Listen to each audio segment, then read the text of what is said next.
और मैंने पूरा महल खोज लिया। कंटक, ये गोपा है, गोपा, बिल्कुल तुम्हारी तरह, भोली भाली, भावुक। तो इन्होंने तुम्हें भी बहुत रुलाया होगा।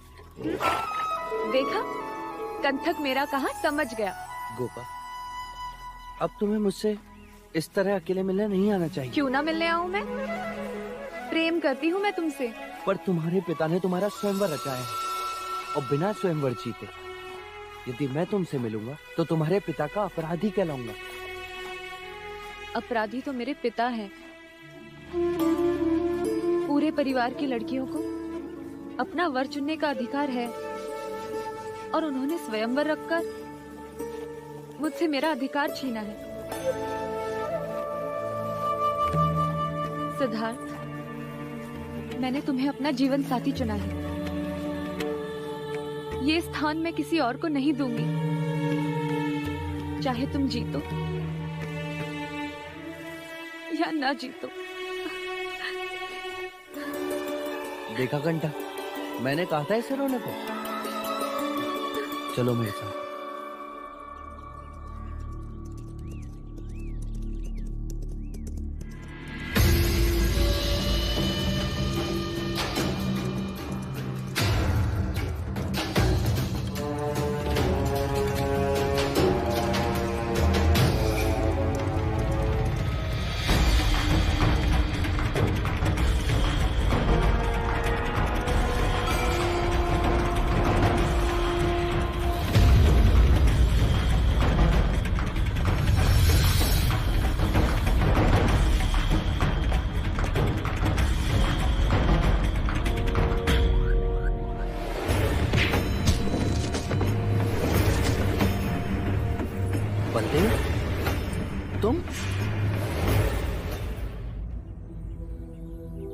युवराज सिद्धार्थ, सेवक का प्रणाम स्वीकार करें। मैं आपसे कब से अकेले मिलना चाह रहा था, पर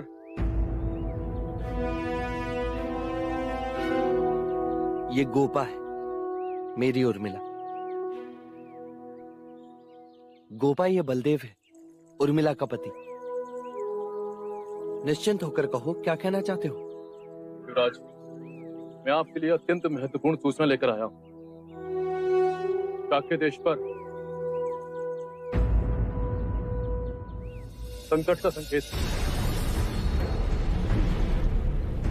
कौशल नरेश प्रसन्नजीत अश्वमेध यज्ञ की आड़ में शाक्य देश पर आक्रमण करने वाले।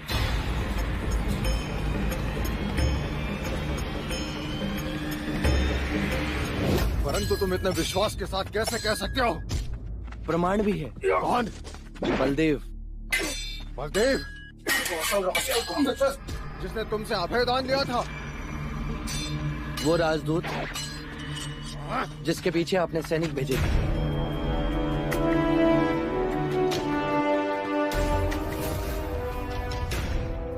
हम उस पर विश्वास क्यों? वो हमारे साथ कपट भी कर सकता है। जब तक हमारे गुप्तचर कोई समाचार नहीं लाते तब तक हम कोई कदम नहीं उठा सकते। एक मनुष्य दूसरे पर संशय क्यों करता है? ये मत भूलो सिद्धार्थ, बलदेव तुम्हारे कितने निकट क्यों न हो, वो बना है कौशल की मिट्टी से। और जो मनुष्य अपने देश, अपने राजा से विश्वासघात कर सकता है, वो तुम्हारे प्रति निष्ठावान कैसे हो सकता? कभी कभी मनुष्यता मिट्टी और देश पर भी भारी होती है पिताजी। केवल हमें सूचित करें। बलदेव ने अपने प्राण दांव पर लगाए। मैं तुम्हारे बात से सहमत हूं, परंतु राजनीति इतनी सरल नहीं। तुम्हारे लिए इतने जल्दी बलदेव पर विश्वास करना उचित नहीं है।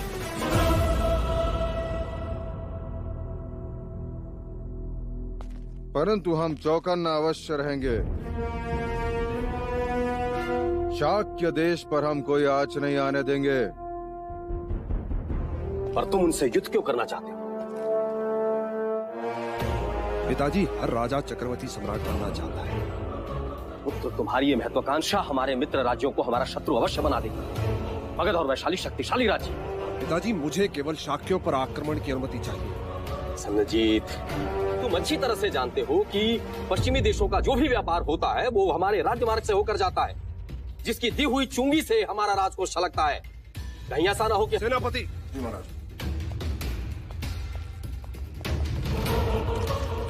देखिए पिताजी, ये वो मार्ग है जो मगध और कौशल से होते हुए गांधार और मिस्र तक जाता है, और ये मार्ग शाक्यों के राज्य से होता हुआ गांधार में मिलता है, जो यात्रा का समय महीनों घटा देता है। तो पुत्र, ये मार्ग तो है ही नहीं। नहीं है पिताजी, नहीं है। किंतु यदि ये मार्ग शाक्यों ने बना दिया तो मगध का सारा व्यापार कपिल वस्तु के मार्ग से होगा, चुंगी उन्हें मिलेगी, उनका राजकोष छलकने लगेगा। इसीलिए शाक्यों पर आक्रमण करने से हमें दो प्रकार से लाभ हो। हमारी राज्य की सीमा तो बढ़ेगी और साथ ही साथ हमारा राजकोष भी बढ़ने लगेगा।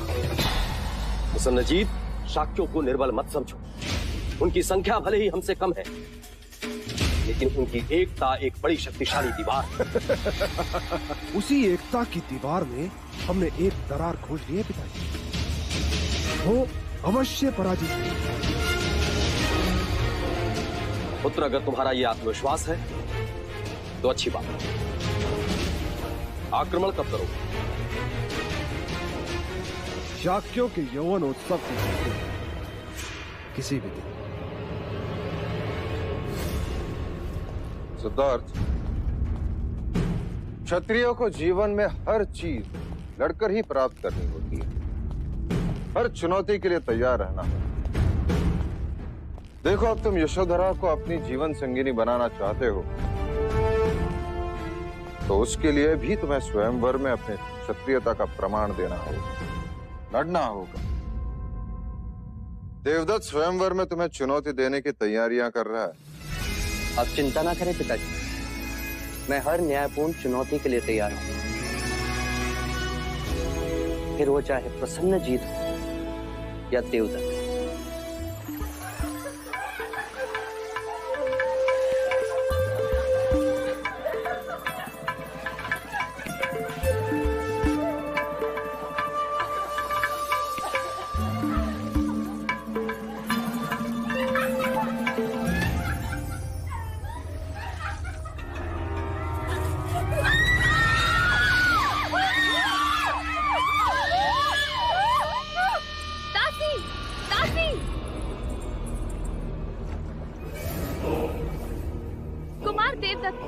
तुम्हें लाज नहीं आई इस तरह वामा कुंड पर आते हुए?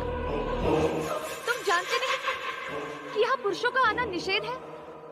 जानता हूँ यशोधरा देवी, पर इन्हीं के आने में तो कोई निषेध नहीं। उन वस्त्रों को मत छूना देवदत्त, ये तुम्हें शोभा नहीं देता।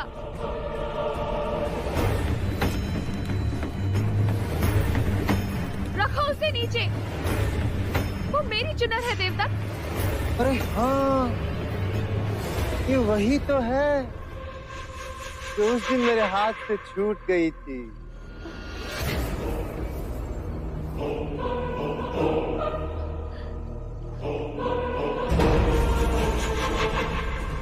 देवदत्त!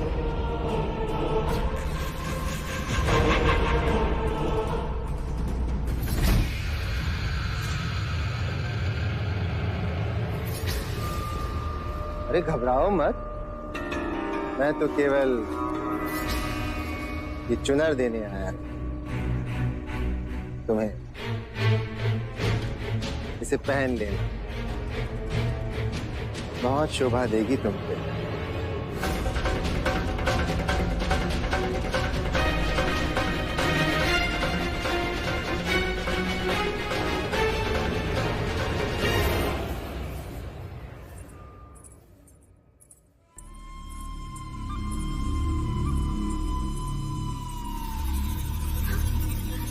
यशोधरा,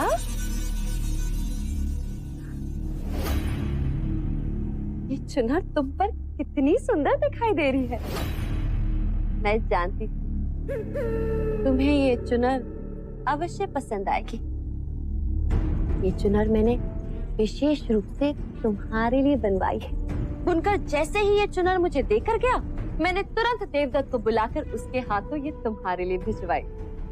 मंजली मामी, क्या आपको पता है देवदत्त मुझे ये चुनर देने कहाँ आया था? वामा कुंड पर, जहाँ हम लड़कियां स्नान कर रही थी। अगर मर्यादा का बोध न होता तो इसी समय ये चुनर आपको वापस कर देती। यशोधरा,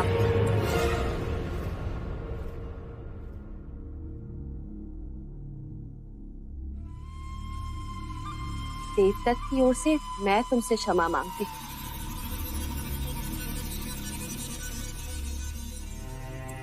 मैंने ही देवदत्त से कहा ये चुनर यशोधरा को दे आओ।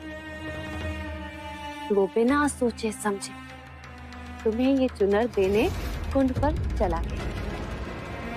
उसके मन में कोई खोट नहीं है।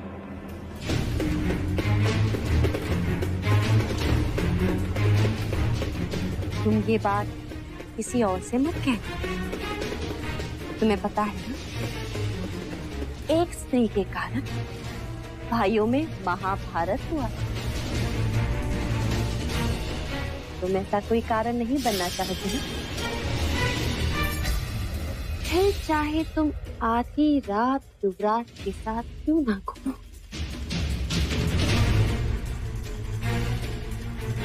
जब आप इतना ही जानती हैं, तो आपको देवदत्त को समझाना चाहिए कि वो स्वयंवर से हट जाए। मैं बेबस और वो हटी। वो तुमसे ही विवाह करना चाहता है और उसे कोई नहीं रोक सकता। वो दिन में घंटों गुरु अश्वपाल से युद्ध कला की शिक्षा प्राप्त करता है। और तुम तो जानती हो देवदत्त कितना शक्तिशाली है। मैं तो भगवान से बस यही प्रार्थना करती हूँ, स्वयंवर वाले दिन सिद्धार्थ को कुछ ना हो, अन्यथा मुझे बहुत खेद होगा।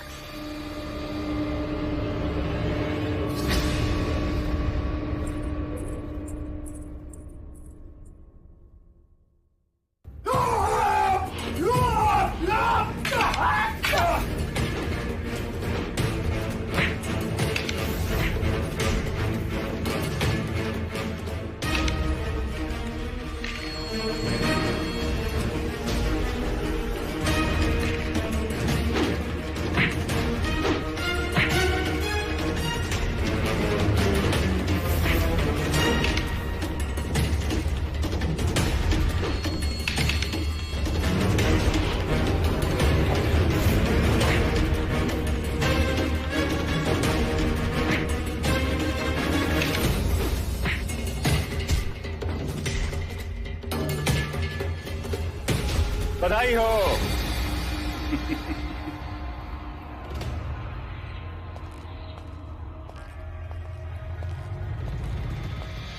बधाई हो पुत्र। शक्ति के साथ साथ अब तुम्हें चपलता भी आई है, जैसे सिद्धार्थ ने। किंतु एक बात का ध्यान रखना कि सिद्धार्थ की उंगलियां तुम्हारी गर्दन तक न पहुंचेगा, अन्यथा फिर से तुम्हारी नस दबा के वो तुम्हें मूर्छित कर देगा।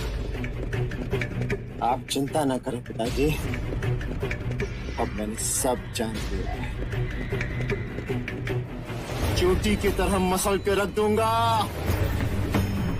फिर यशोधरा केवल मेरी होगी,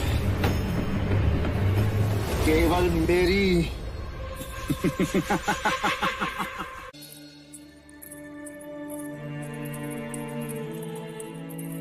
मंजरिका, युवराज को कहीं देखा है? हाँ, अश्वशाला की ओर जाते हुए देखा उन्हें। चन्ना, सिद्धार्थ को कहीं देखा? वो सामने वाली टेकरी है ना, उसके पेड़ के नीचे बैठा।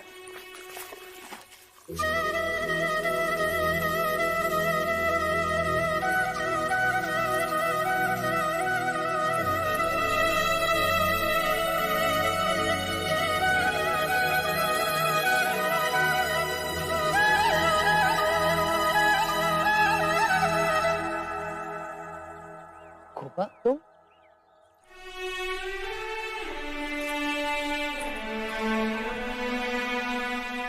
क्या हुआ गोपा? सुना है देवदाह में पानी की बड़ी समस्या है, पर हमें तो नहीं लगता। देखो तो अपनी आंखें, हमेशा पानी से भरी रहती है। हमने भी सुना है कपिलवस्तु के युवराज सीता की राजकुमारी से प्रेम करते हैं। हमें नहीं लगता। देखो तो कितनी सहजता से ले रहे हैं स्वयंवर की बात। देवदत्त कितना अभ्यास कर रहा है और तुम मुझ पर नहीं, ना सही। अपने प्रेम पर तो विश्वास करो गोपा। शक्ति शरीर में नहीं, मन में होती है। विजयी वही होता है जिसका मन शांत हो।